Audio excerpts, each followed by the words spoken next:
This channel does not promote any violent, harmful, or illegal activities. All content provided by this channel is meant for an educational purpose only. যদি এমবিএচ kitchen king কিচেনে থাকি তো আমরা যা ইচ্ছে তৈরি করতে পারি। বেগুনের ভর্তা, আলু কপি, ভিন্ডি মশলা, আরো অনেক কিছু।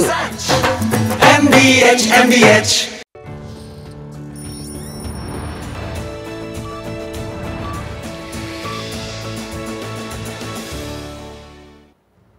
দেখছেন টিভি9 বাংলার বিকেল ৫টা মানেই পাঁচ কথা মানেই সারা দিনের গুরুত্বপূর্ণ যে খবরগুলো রয়েছে সেই গুরুত্বপূর্ণ খবরের আপডেট তো থাকছে আরো অনেক তথ্য থাকছে চুলচেরা বিশ্লেষণও এবং এর পাশাপাশি এই বিকেল ৫টায় আজ কোন কোন ইস্যু থাকছে কোন কোন ইস্যুতে আমাদের নজর থাকবে সেদিকে আমরা একবার দেখে নেব আমাদের বিগ ওয়ালে। ইস্যু ১ হেসেলে কি যুদ্ধের ছেকা এবং ইস্যু ২ রাজনীতির রথ। এই দুই ইস্যু তো থাকছেই আজকের এই পাঁচ কথায়।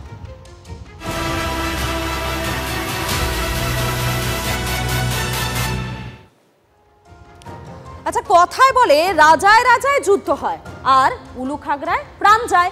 এই মুহূর্তে ইরান ইসরায়েল যুদ্ধ হচ্ছে আর আমাদের অবস্থা কি উলুখাগড়ার মতো হতে পারে?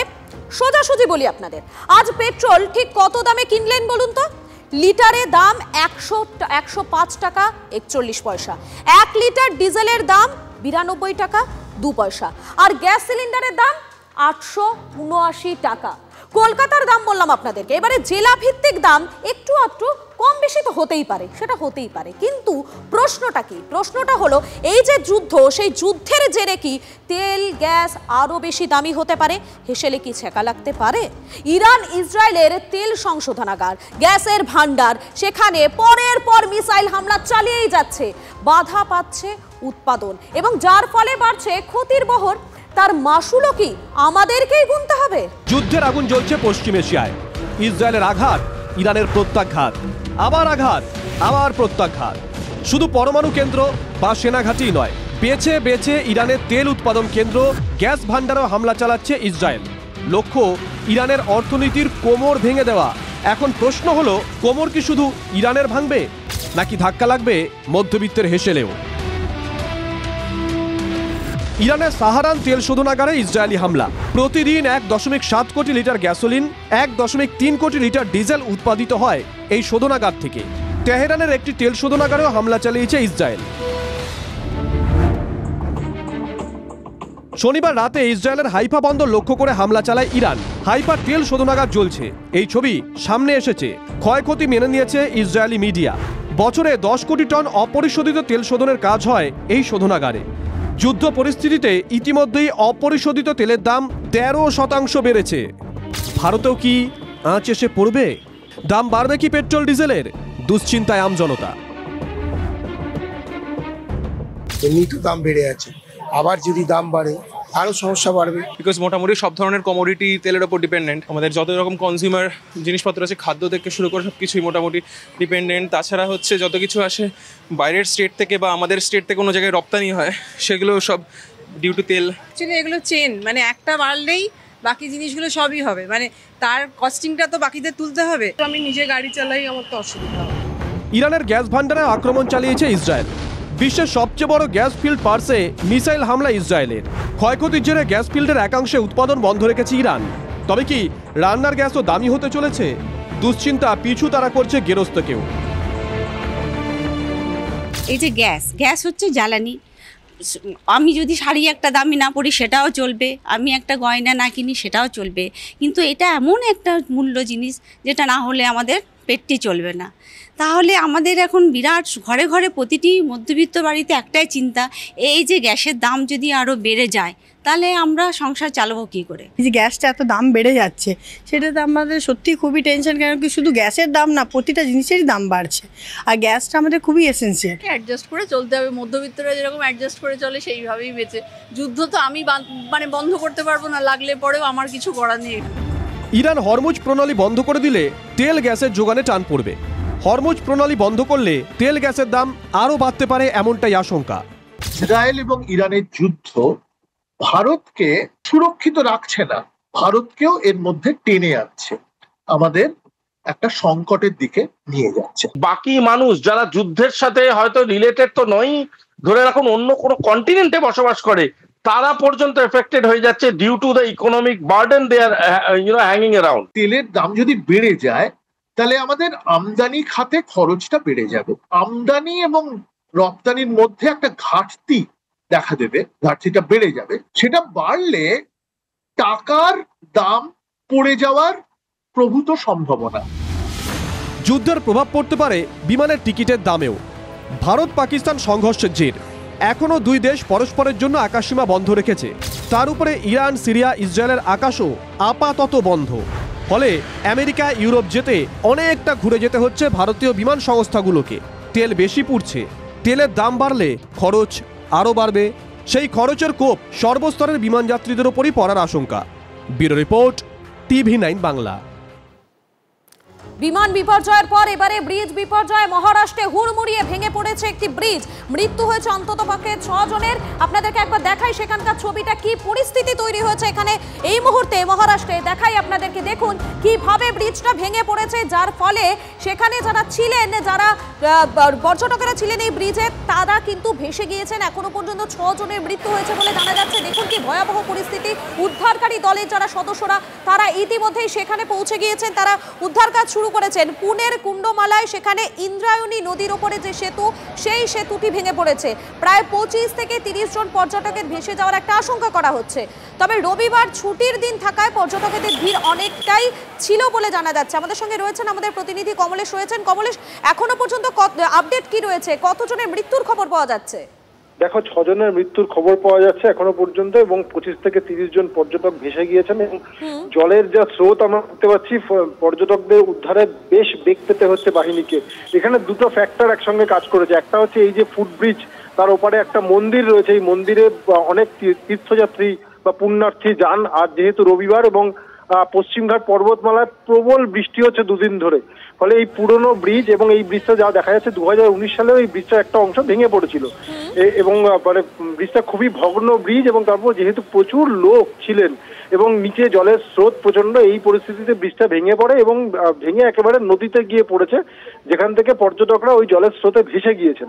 এই ফলে পর্যটকদের পাওয়া যাবে কিনা, গেলেও কতজন জীবিত থাকবেন, এটা নিয়ে কিন্তু একটা সংশয় রয়েছে। বৃষ্টি বাদলা চলছে এবং আরেকটু পরে হয়তো সন্ধ্যা হয়ে যাবে। সন্ধ্যা হয়ে গেলে কিন্তু উদ্ধার কাজ আজকের মতো বন্ধ করে দিতে হবে, সেটাও আরেকটা সমস্যা। ধন্যবাদ। বিপর্যয়ের পর বিপর্যয়। আহমেদাবাদে বিমান দুর্ঘটনার রেশ কাটতে না কাটতেই ফের আকাশে বিপর্যয়। এবারে কেদারনাথ থেকে গুপ্তকাশী ফেরার পথে গৌরীকুণ্ড, সেখানে ভেঙে পড়েছে হেলিকপ্টার। দুর্ঘটনায় হেলিকপ্টারে থাকা 7 জন যাত্রীর মৃত্যু হয়েছে। এবছর মে মাসে কেদারনাথের যাত্রা শুরুর পর ওই এলাকায় একের পর এক হেলিকপ্টার দুর্ঘটনা ঘটছে। রবিবার পঞ্চমবার এই দুর্ঘটনার কবলে পড়ল তীর্থযাত্রী বোঝাই হেলিকপ্টার।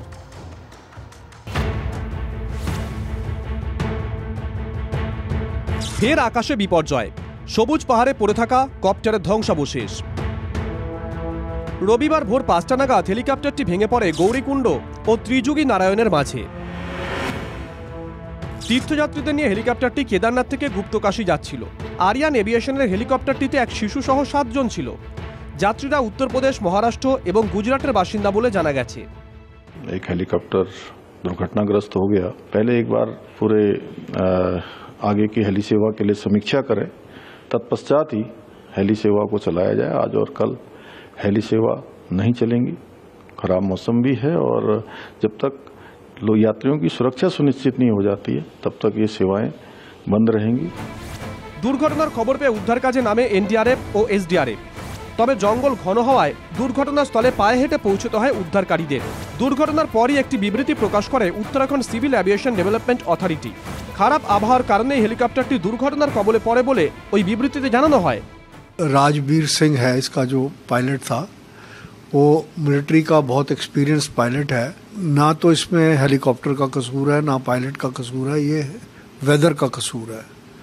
और पायलट ने जो हमें इन्फॉर्मेशन मिली है अभी कि उसने सिग्नल दिया था कि बैड वेदर है, मैं वापस टर्न कर रहा हूँ, तो वापस ये टर्न नहीं कर सका और फिर वहीं पे इसका एक्सीडेंट हो गया। 2রা মে থেকে কেদারনাথের দরজা পুণ্যার্থীদের জন্য খুলে দেওয়া হয়। তারপর এই নিয়ে পঞ্চমবার দুর্ঘটনার কবলে পড়ল তীর্থযাত্রী বোঝাই হেলিকপ্টার। এর আগে 7ই জুন কেদারনাথগামী একটি হেলিকপ্টার উত্তরাখণ্ডের একটি সড়কের ওপর জরুরি অবতরণ করে। হেলিকপ্টারের লেজ রাস্তায় দাঁড়িয়ে থাকা একটি গাড়ির ওপরে ভেঙে পড়ে, যদিও ওই দুর্ঘটনায় কেউ আহত হয়নি। এবারে হেলিকপ্টার বিপর্যয়ে আর তীর্থযাত্রীদের মৃত্যু এড়ানো গেল না। Bureau report, TV9 Bangla.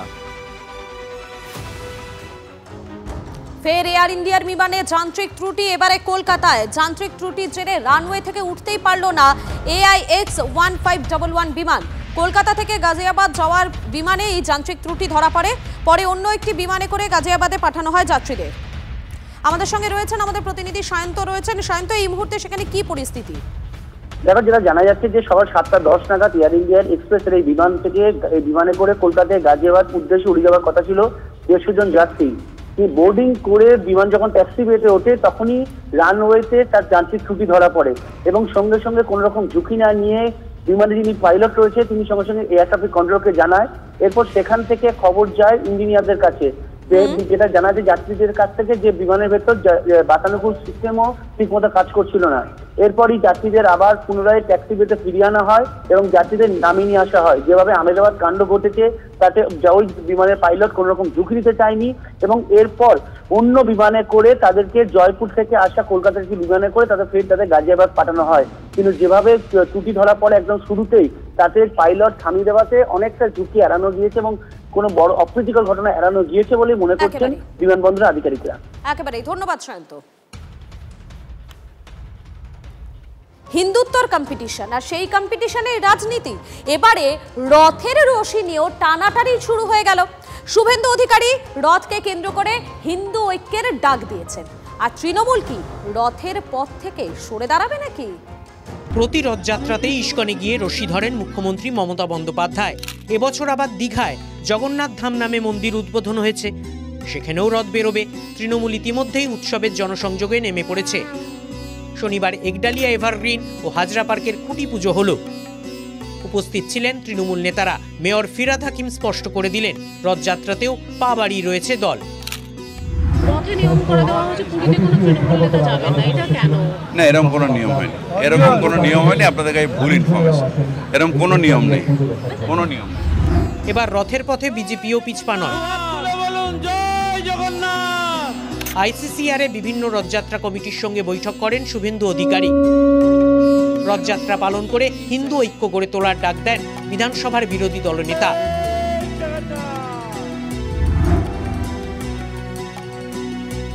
Police এখন অ্যাক্টিভ হয়েছে যখন হিন্দুরা ঐক্যবদ্ধ হয়ে প্রতিরোধ করছে।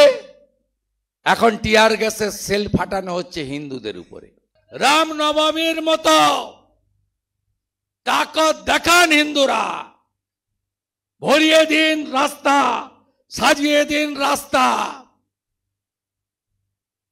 সনাতনের ঐক্য গড়ে তুলুন। বাংলায় বিজেপির রথকে পথ দেখাবেন শুভেন্দু অধিকারী। দুপুর 12টায় রশি ধরবেন তিনি, কিন্তু কোথায় রথ টানবেন সেটা রহস্য রাখতে চান। হ্যাঁ, কলকাতা দিয়ে শুরু করব। দুপুর 12টার সময় কলকাতা, কোথায় বলবো না, পারমিশন দেবে না। কিন্তু একাধিক র্যালি, হ্যাঁ, আমি দুটো বড় র্যালি আর দুটো ইনোগ্রেশন রথযাত্রার থাকবো এবং সেটা কলকাতা থেকে মেদিনীপুর পর্যন্ত।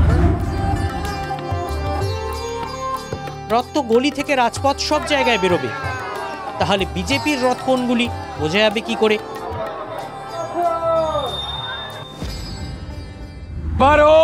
মহাপ্রভুর রথ যে রাস্তা দিয়ে যাবে দুপাশে ধ্বজ লাগানো থাকবে, গেরুয়াময় থাকবে, সনাতন ধর্ম কি জয়, হিন্দু হিন্দু ভাই ভাই, প্রভু জগন্নাথ দেব কি জয়।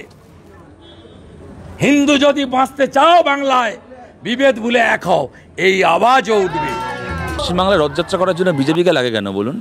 মোদির ঠাকুরদার জন্মের আগে থেকে পশ্চিমবাংলায় মানুষ রথ চালায়, ছোটো ছোটো বাচ্চারা রথ চালায়। আমাদের এখানে ইস্কনের রথ, মহেশের রথ এত নাম করা, তার জন্য আবার বিজেপিকে লাগবে কেন? রথযাত্রার নজর আলাদা করে হবে কেন? এরকম বিজেপি হিন্দুত্বে বিশ্বাস করে, তো হিন্দু ধর্মের সমস্ত আচার আচরণে তারা থাকে, আর হিন্দুত্ব পরধর্ম সহিষ্ণুতার কথা বলে। অতএব অন্য ধর্মকে অবজ্ঞা করা, অসম্মান করার কোনো উদ্দেশ্য নেই। বিজেপির মতো একটা জনবিরোধী, বাংলা বিরোধী পার্টি বাংলার উৎসব থেকে যত দূরে থাকবে, বাংলার উৎসবগুলো তত শান্তিপূর্ণ হবে, তত আনন্দের হবে। বিজেপি রথ এমনি এগোচ্ছে, আগামী 26-এ আরও জোরে এগোবে, কোনো উপায় নেই। নবান্ন অবধি বিজেপির রথ পৌঁছে যাবে। নিজের নিজের ধর্ম আচরণ সবার করার অধিকার আছে ভারতবর্ষের সংবিধানে, সেইভাবে তারা করুক, কিন্তু নির্বাচনটা যেন নির্বাচনের মতো করে হয়, স্বচ্ছভাবে হয়। আর স্বচ্ছভাবে হলেই মমতা বন্দ্যোপাধ্যায়ের উন্নয়নে মানুষ তৃণমূলের প্রতীকেই ভোট দেবে, তৃণমূল কংগ্রেসকেই ভোট দেবে। 2026-এ হিন্দুত্বের রাজনীতিকেই হাতিয়ার করে এগোবে বঙ্গ বিজেপি। পাশাপাশি জোর দেওয়া হবে দুর্নীতি, কেন্দ্রীয় বরাদ্দের 9-6 বুথ ক্ষমতায়নে। বনসল, অমিত মালভিয়া, সুকান্ত মজুমদার, নিশীথ প্রামাণিক, দেবশ্রী চৌধুরী, লকেট চট্টোপাধ্যায়, অগ্নিমিত্রা পাল, জগন্নাথ চট্টোপাধ্যায়, সুভাষ সরকার ও Jyotirmoy Singh Mahato. Bureau report, TV9 Bangla. আর এবারে চলুন তৃণমূলের অন্দরে নজর রাখা যাক। 21শে জুলাইয়ের পোস্টারে রয়েছেন শুধুই মমতা বন্দ্যোপাধ্যায়, আর অভিষেক বন্দ্যোপাধ্যায়ের ছবি সেখানে নেই। অভিষেক বন্দ্যোপাধ্যায় নিজেই নাকি তেমনটা করতে বলেছেন, কিন্তু কেন? যুক্তি একটা রয়েছে বটে, কিন্তু রাজনীতি তো, তাই জল্পনা তো আর থামানো যাচ্ছে না।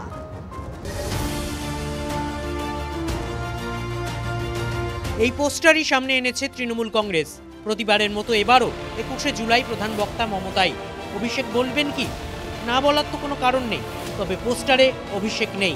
সম্পূর্ণভাবে অভিষেক বন্দ্যোপাধ্যায় নিজেই বলেছেন যে তিনি যেহেতু 21শে জুলাই কর্মসূচিতে ছিলেন না যখন 21শে জুলাই কর্মসূচি হয়েছিল, সেহেতু 21শে জুলাইয়ের পোস্টারে যে পেন ড্রাইভ 7 নম্বর কামাত স্ট্রিট দপ্তর থেকে দেওয়া হচ্ছে, সেখানে মমতা ব্যানার্জির ছবি থাকছে এবং তার আবেদনের ভিত্তিতেই আমরা 21শে জুলাই মানুষকে সমবেত হওয়ার জন্য আহ্বান জানাচ্ছি। অভিষেক ব্যানার্জি নিজে করেছেন, কারণ সেই দিন 21শে জুলাইয়ে অভিষেক ব্যানার্জি যেটা আমাদের বলেছেন যে 21শে জুলাইয়ে আমি ছিলাম না, তাই অভিষেক ব্যানার্জির ছবি সেখানে থাকবে না, সেখানে মমতা ব্যানার্জির নেতৃত্বে তোমরা ছিলে, তাই এইটা শুধু মমতা ব্যানার্জির ছবি থাকবে। পরবর্তীকালে নিশ্চিতভাবে আমাদের পার্টির সাধারণ সম্পাদক অভিষেক ব্যানার্জি এবং খুব ভালোভাবে পার্টিটাকে পরিচালনা করছে। স্বেচ্ছায় সরে দাঁড়িয়েছেন অভিষেক, বলছে তৃণমূল। অথচ এই বছরের গোড়াতেই তৃণমূলের ক্যালেন্ডারের ছবি নিয়ে ছোটখাটো বিতর্ক হয়েছিল। প্রথম যে ক্যালেন্ডার সামনে আসে তাতে অভিষেক বন্দ্যোপাধ্যায়ের ছবি একটু বড় ছিল। তারপর নতুন ক্যালেন্ডারে দেখা যায় দলনেত্রীর ছবি বড়, সাধারণ সম্পাদকের ছবি তুলনায় একটু ছোট। ছবি বিতর্ক অতীতেও হয়েছে। 2023-এর 23শে নভেম্বর নেতাজি ইন্ডোর স্টেডিয়ামে তৃণমূলের বিশেষ অধিবেশনের মঞ্চের ব্যাকড্রপে শুধু মমতা বন্দ্যোপাধ্যায়ের ছবি ছিল। তা নিয়ে কোথাও কোথাও কথাবার্তা হয়। তবে 2025-এও নেতাজি ইন্ডোরের ব্যাকড্রপে শুধু দলনেত্রীর ছবি ছিল। কার ছবিতে কি অবস্থায় থাকবে, কার ছবি দেয়ালে লটকানো থাকবে, হ্যাঁ, ওদের দলের বিষয়, তাতে আমাদের কোনো মাথা ব্যথার কারণ নেই।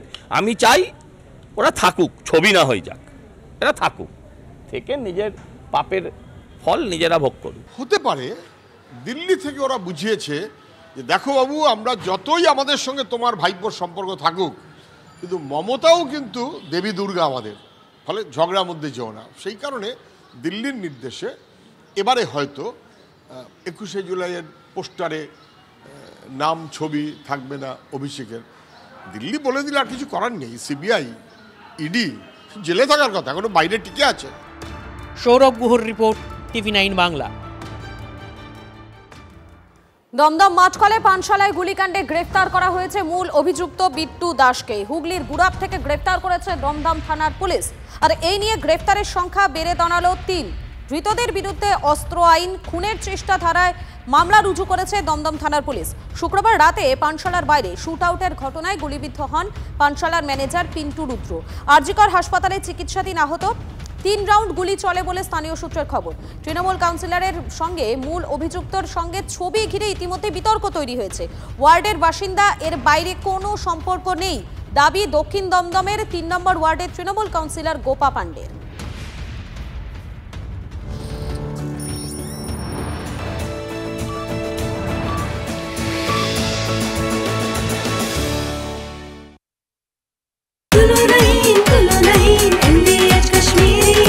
আরে কম দে কিন্তু খাঁটি দে। MDH কাশ্মীরি লাল লঙ্কার গুঁড়ো। MDH